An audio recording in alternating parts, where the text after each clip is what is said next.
When you think of a neighborhood, is it just me or do you automatically think of Mr. Rogers?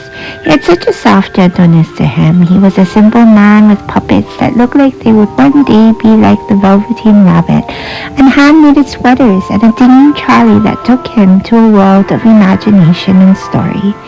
He was the ideal example of a good neighbor, from his PBS broadcasts of Mr. Rogers' Neighborhood to the award shows that honored him.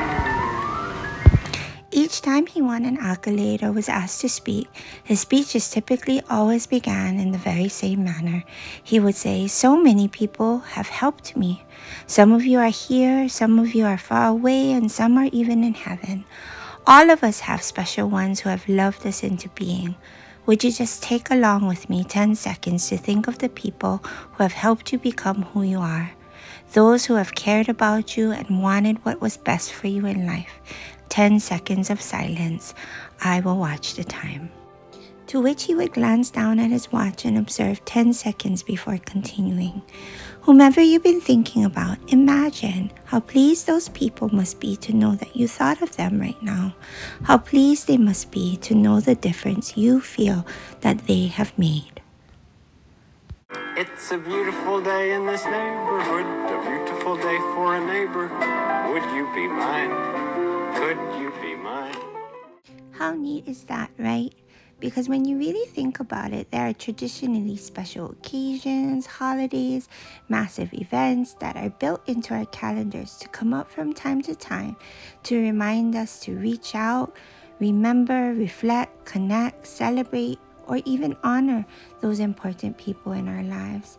And still, I'm not sure that most people actually acknowledge or genuinely say what their hearts really think until they are at their very end. Coming from an Asian culture, sometimes it is shown in various ways, but it's so tricky and isn't always put into words and sung out for someone else to literally hear, like Mr. Rogers did. But as life ticks by, I have come to learn that life is strong and fragile all at the same time. So I wish to not wait for the quote unquote right moment to try, to go for broke, to dance, to sing, to tell them the song of my heart. 10 years ago, I wrote to my dad explaining that I know why he smiles. Every weekday morning, I am a zombie with my cup of coffee and sleeping babe in tow. I make my way to do the daily drop-off before heading into work. As I pull up to the house, my dad, his hair disheveled and zombie-like as well, makes his way to the car to help ease a quick transition, knowing that traffic is indeed inevitable. But even with the hustle and bustle and the lack of sleep and the morning mess, I still can't help but smile and savor my "I'll miss you until next time" hug with my little guy, finding it hard not to want to hug him a little longer before I'd had to place him still sleeping into my dad's arms. Just the other day, as we were passing our Marley baton, I caught a glimpse of my dad's smile. I realized it was the same smile I wore on mine. It was in that moment that I knew why he smiles. It's the same reason we wake up each morning, the same reason we make the trek to Zombie On. It's to pass the baton. It's to savor the moments that may seem so insignificant but are really so precious. As Marley is my why, once upon a time, I knew I was his. Flashing back to our opus from the car, I know why my dad smiles. I am. Even if I'm how old, I'm still his. I know I'm always going to be a work in progress, but I wish to try to live a life of aloha on purpose. A stands for akahai, kindness expressed with tenderness and grace, not staining and living a clean life. L is for lokahi, unity expressed with harmony, but also like the word one, ekahi, guided by one, unbroken and harmonious. O is olu olu, agreeable, expressed with pleasantness. It's gentle, mindful as not to harm or to bruise. H is ha'a ha'a, humility expressed with modesty, with mindfulness and not mindfulness.